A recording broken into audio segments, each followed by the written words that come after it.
think I also need... Yeah, I need to beat you one more time. You're the ocean guy, right?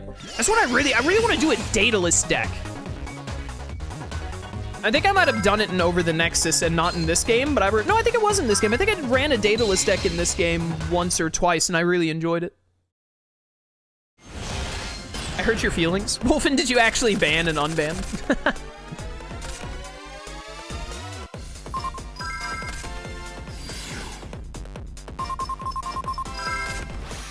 Well, this immediately worked.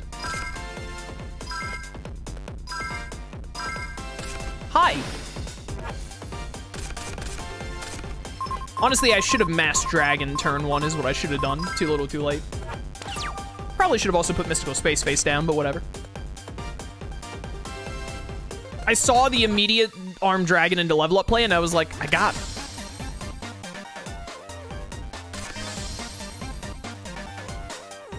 Yeah, I wish I'd put Mystical Space face down so I could have destroyed that immediately. Nobleman of Crossout, you shouldn't have. Oh, the Shallow Grave. What a weird card to put face down.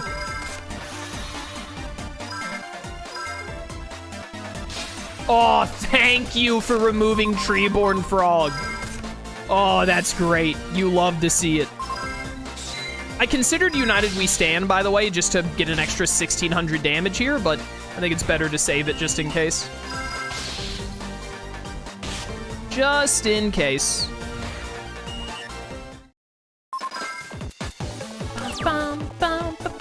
If I get him to 2,600 life points and then I end up losing somehow, then I'll know that it was a mistake not to play United We Stand. Really? You're gonna summon this in attack mode just to be able to kill Mass Dragon?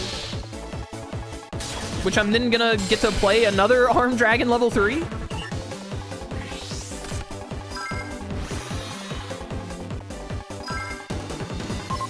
Behold, another baby. Also, now that we're more focused on getting Armed Dragon level 5 and whatnot out, we can actually more reliably summon Brionic specifically, and Brionic is very good. I thought this was the samurai guy. They look the same. What? Yu-Gi-Oh! 5D's reusing character models with slightly different hair? They would never. They would never.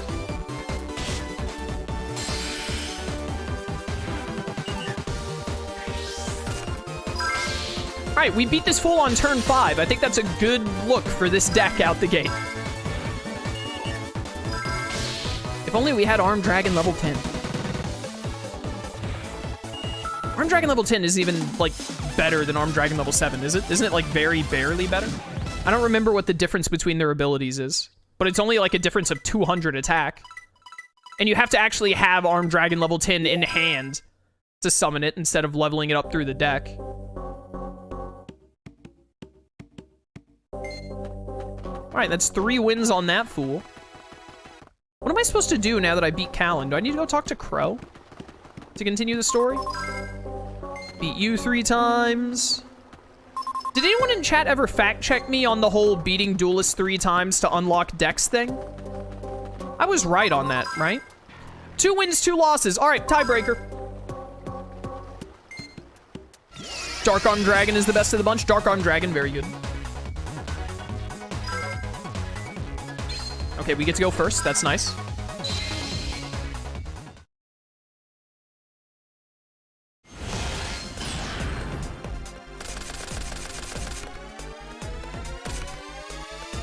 All right, let's do the smarter play this time and try and bait him into letting me do an Armed Dragon with Mass Dragon nonsense. Armed Dragon level 7. Can't be normal summon. Special summon by 5. Yada yada. Send 1 monster from your hand to the graveyard. Destroy all face-up monsters your opponent controls with attack less than or equal. Level 10. Special summon by tributing a level 7. Send 1 card from your hand to the graveyard. Destroy all face-up monsters your opponent controls. Okay, so the only thing is that Armed Dragon level 10 gets like 200 more attack, and it doesn't care about the attack stat of the card you discard, which means you can also discard a card that isn't a monster. That's not insignificant, but it's not like great. Ah, great. I forgot that the Sixth Samurai even had a field spell. Well, I pretty much hate everything about this.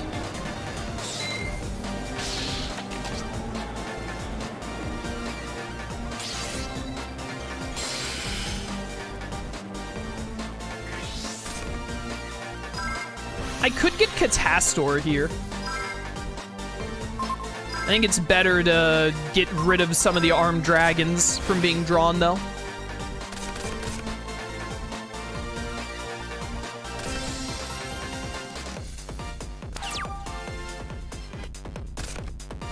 Oh, hey, it's the armed dragon level 7 that I would rather have in my deck.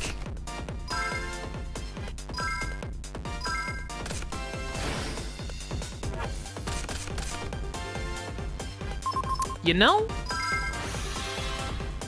I'm going sicko mode. See you later, sucker. I cannot describe to you how afraid I am to summon a monster and then this face down be Mirror Force. I'm gonna keep Luster in my hands.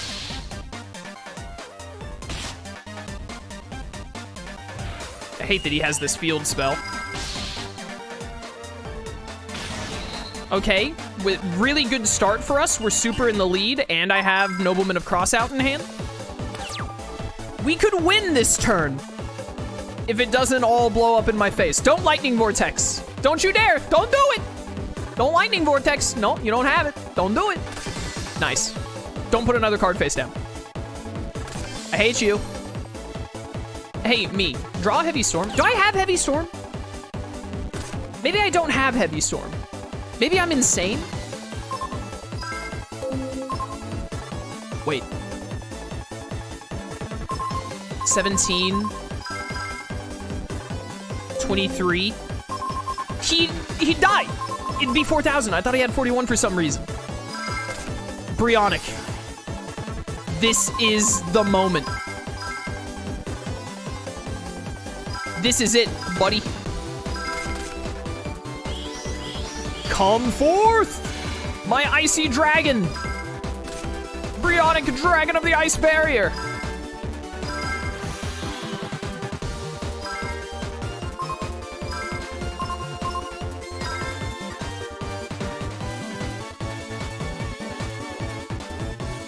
Just 2. And then Nobleman. Put both of these back in your hand. No!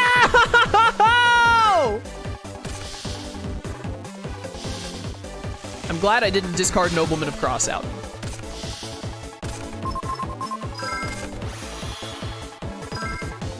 Go away. It's always that stupid monkey. Well, I still have Luster in my hand. We're both very low on cards.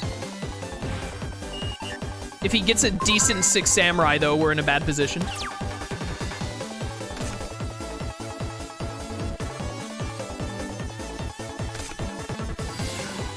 Okay, yeah, so we can't attack this because we lose 500 attack because of the field spell.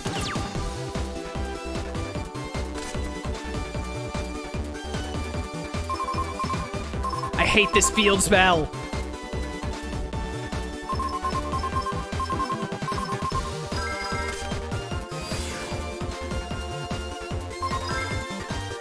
Please, there are so many cards I could draw to get me out of this. Stamping Destruction, Armed Dragon level 5, Level Up.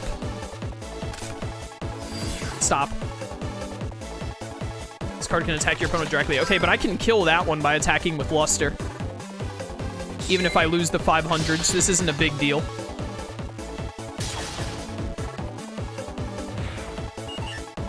How expansive is the synchro list in this game? I don't know the answer to that off the top of my head. Do you just switch that into defense mode, which means I can kill it now? Is he stupid?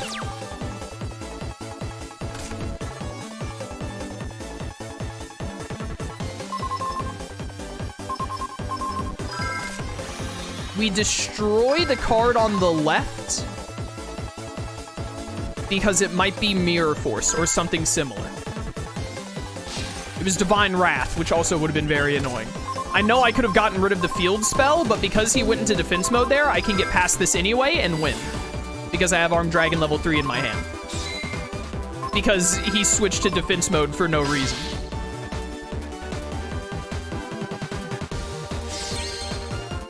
You're gonna destroy the other card? That's fine.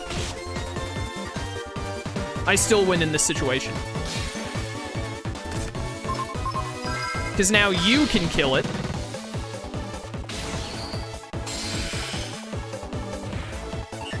And then just enough. Just enough. I'm free!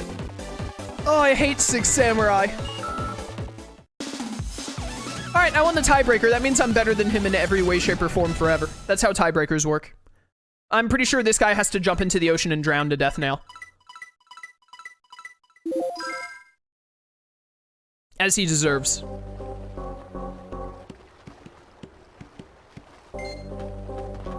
Alright, well, we beat like everyone here 3 times. Yata indeed, chat. Yata indeed. That was intense. Yeah, it's gonna be more intense than any of like the main story duels that decide the fate of the universe. It's probably the like closest duel we're gonna have in this entire playthrough, if I'm being honest. His soul would later be eaten by the Earthbound Immortals. Yes. I only have 1200 DP.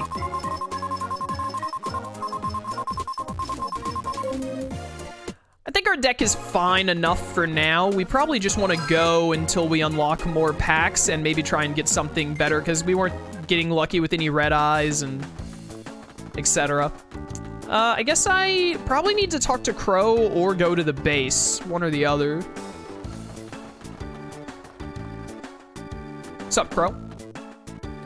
Hey, nice timing. I just finished tweaking my deck. Let's duel so I can try it out. Oh, don't make me fight blackwings after all the other nonsense I just went through.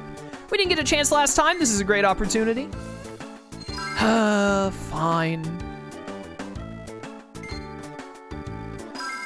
All right, let's duel. I hate it here.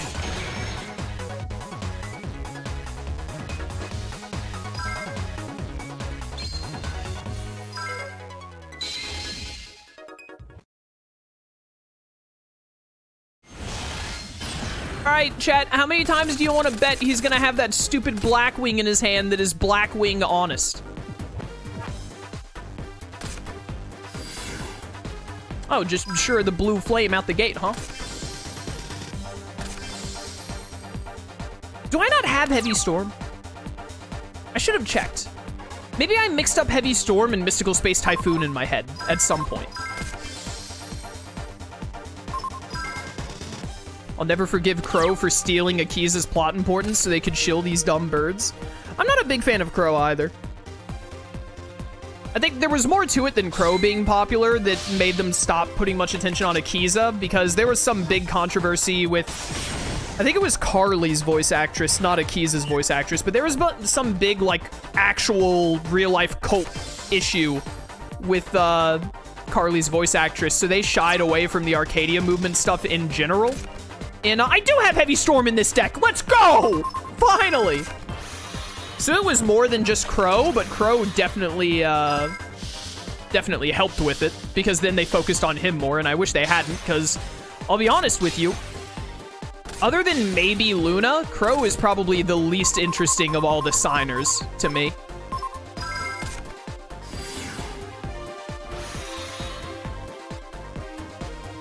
He'll have the honest one right out the gate and top deck it. But we're about to find out if he's gonna use it right here or not. Come on. Okay, he didn't have it in hand or didn't want to use it. Hopefully it stays that way. Anyways, yeah, I love 5D's. It's my favorite of the Yu-Gi-Oh anime, but definitely, like, the reason why Yu-Gi-Oh 5D's is my favorite anime, or not my favorite anime, but my favorite Yu-Gi-Oh anime. My favorite anime is Naruto, and then Magi, and then probably Haikyuu. Full Metal Alchemist Brotherhood is up there. I really like Seven Deadly Sins because I love the characters in Seven Deadly Sins. I'm not sure how high up my favorites it would be. Anyway, I'm getting off topic, but Yu-Gi-Oh 5D's is my favorite Yu-Gi-Oh anime, is what I meant to say. And a big part of it is because of the Dark Signer arc, where, like, all of the signers have a lot of good focus.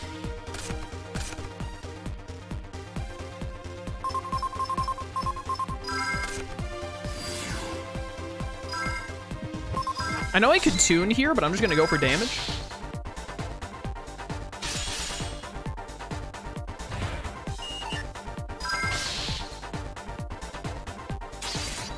Stab. Cult stuff was found out about years later. But like, I've never looked deeply into it, but I thought that it was that the cult stuff was like found out years later, but like the people who were in charge of the Yu-Gi-Oh anime at the time knew about it when they were making the anime.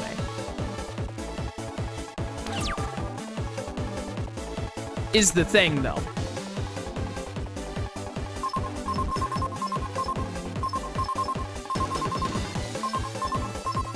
I'm just gonna play United We Stand and then attack and hope. I love Escanor. Who's your favorite of the 7 Deadly Sins, Chaos? Escanor. Escanor, then Bon. Then probably Meliodas. It's been a hot minute since I watched 7 Deadly Sins. And I only watched 2 seasons. I read the manga after that because the animation quality of 7 Deadly Sins Season 3 onwards was hot garbage, unfortunately.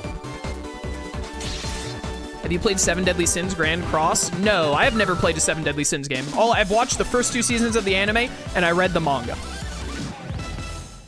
I haven't interacted with any other 7 Deadly Sins content. 7 Deadly Sins is not a perfect anime, but like, what is good about 7 Deadly Sins is the characters, their relationships, and their backstories. Like, the backstories and relationships of, like, Escanor, Bon, Meliodas, Merlin, etc. All of them, really. All 7 of the 7 sins are really good.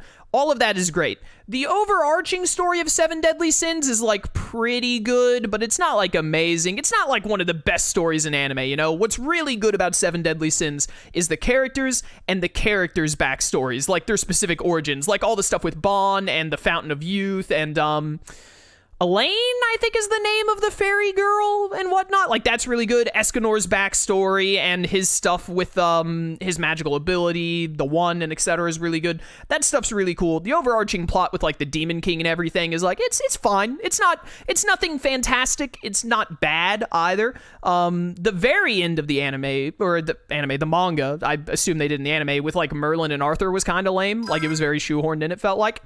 But the thing they did with, I'm not going to spoil anything for anyone who hasn't seen it, the thing they did with Escanor at the end of the manga was chef's kiss. It was phenomenal, the stuff they did with Escanor. Like, in the end, like, throughout the entire show, Escanor is the best thing about 7 Deadly Sins. His moments are phenomenal, especially at the end of the manga. But, the overarching story is just, it's fine. It's good, even. I would probably call it good. Not great. Definitely not bad.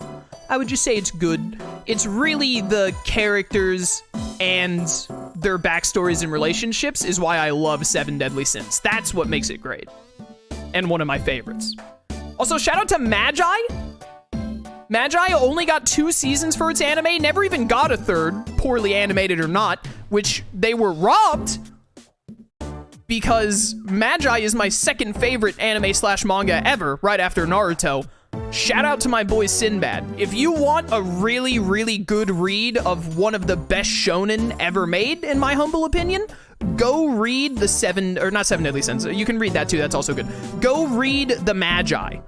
Magi is phenomenal. Cannot recommend enough. Aw, man, I lost. Guess my deck needs a little more tweaking. Well, here's your reward for winning. Go on and take it. Doesn't Magi have 3 seasons? I wish. Magi has 2 seasons, unless they stealth released one in the last year and a half without telling me, which, if they had, I would have heard about it. You might be thinking of, Magi, The Legends of Sinbad, which is a prequel to Magi that they did like 1 season of, which also should have had more seasons but didn't get them. It's very upsetting because Magi is great. It deserves more seasons. Ah, you're both here. The final turf battle is tomorrow. Yeah, can't wait for it. We're up against Team Non-Securities. I hear they've got a lot of members. A big team, eh? I guess I better work on my deck more and get it just right for tomorrow. That's right, no matter who we're up against, you always gotta prepare for the worst. Don't worry, I'll build an invincible deck by tomorrow. I'll make sure Yusei and Jack are both filled in on what's going on, too. Rogue, make sure you're all good to go for tomorrow, too. I guess I better go ahead and start getting ready, then.